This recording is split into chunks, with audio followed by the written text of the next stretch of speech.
காசா போர் நிறுத்த ஒப்பந்தம் முதல் கட்டத்திற்கு பிறகு என்ன நடக்கிறது?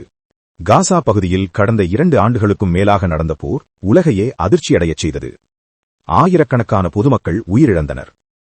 வீடுகள், பள்ளிகள், மருத்துவமனைகள் அனைத்தும் அழிந்தன. இந்த நிலையை மாற்ற போரை தற்காலிகமாக நிறுத்த ஒரு ஒப்பந்தம் செய்யப்பட்டது. இந்த ஒப்பந்தம் 2 கட்டங்களாக செயல்படுத்தப்பட வேண்டும் என்று முடிவு செய்யப்பட்டது.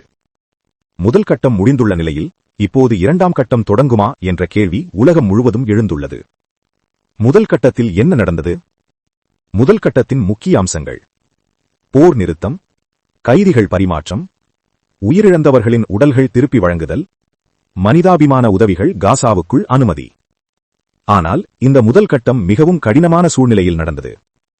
இஸ்ரேல் பலமுறை போர் நிறுத்தத்தை மீறியது. சிறிய காரணங்களை முன்வைத்து தாக்குதல்களை நடத்தியது. சில நேரங்களில் பொதுமக்கள் வாழும் பகுதிகளிலும் தாக்குதல் நடத்தப்பட்டது. மேலும் மஞ்சள் கோடு என்று சொல்லப்படும் எல்லையை இஸ்ரேல் படைகள் தாண்டின. ரஃபா எல்லைச் சாவடி முழுமையாக திறக்கப்படவில்லை. ஒப்புக்கொண்ட அளவு உணவு, மருந்து போன்ற உதவிகள் அனுமதிக்கப்படவில்லை. பாலஸ்தீன தரப்பு என்ன செய்தது? இந்த அனைத்து சிக்கல்களுக்கிடையிலும் பாலஸ்தீன எதிர்ப்பு அமைப்புகள் ஒப்பந்தத்தை மீறவில்லை. கைதிகளை விடுவித்தனர், உயிரிழந்தவர்களின் உடல்களை ஒப்படைத்தனர். இஸ்ரேல் படையை சேர்ந்த ஒருவரின் உடல் மட்டுமே இன்னும் மீட்கப்படவில்லை. காசா முழுவதும் அழிந்துள்ளதால் இதை செய்ய முடியாது என்று முன்பு கூறப்பட்டது. ஆனால் பெரும்பாலான உடல்கள் மீட்கப்பட்டதால் பாலஸ்தீன தரப்பு ஒப்பந்தத்தை மதித்துள்ளது என்பது உறுதி செய்யப்பட்டது. இதனால் பாலஸ்தீனர்கள் ஒப்பந்தத்தை நிறைவேற்ற மாட்டார்கள் என்ற இஸ்ரேலின் வாதம் பலவீனமானது. இஸ்ரேல் பிரதமர் நேதன்யாகுவின் சிக்கல்.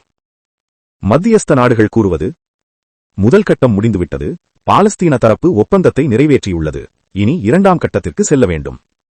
இதனால் இஸ்ரேல் பிரதமர் நேதன்யாகு ஒரு பெரிய சிக்கலில் சிக்கியுள்ளார். அவர் முன் 2 வழிகள் உள்ளன: ஒப்பந்தத்தை தடுத்து நிறுத்துவது அல்லது 2ஆம் கட்டத்தை ஏற்றுக்கொள்வது. 2ஆம் கட்டம் தொடங்கினால் அவரது தீவிர வலதுசாரி அரசில் கடும் எதிர்ப்பு எழும். 2ஆம் கட்டம் என்றால் என்ன?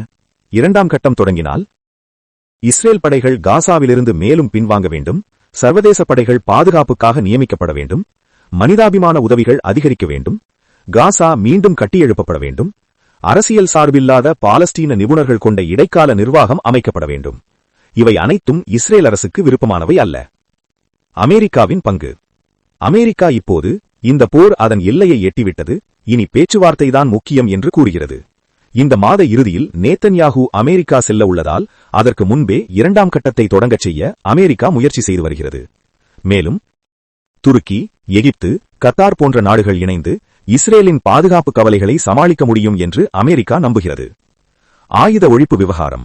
இஸ்ரேல் கூறுவது பாலஸ்தீன குழுக்கள் முழுமையாக ஆயுதங்களை ஒப்படைக்க வேண்டும்.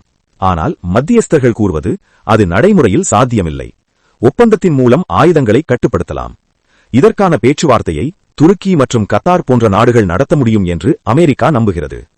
முக்கிய முடிவு: இந்த போரை மீண்டும் தொடங்காமல் தடுக்க பாலஸ்தீன தரப்பு தொடர்ந்து ஒப்பந்தத்தை மதிக்க வேண்டும், பதிலடி நடவடிக்கைகளை தவிர்க்க வேண்டும். அதே நேரத்தில் அமெரிக்காவின் உலக அரசியல் இலக்குகளும் இந்த ஒப்பந்தம் முழுமையாக நிறைவேற வேண்டும் என்று வலியுறுத்துகின்றன.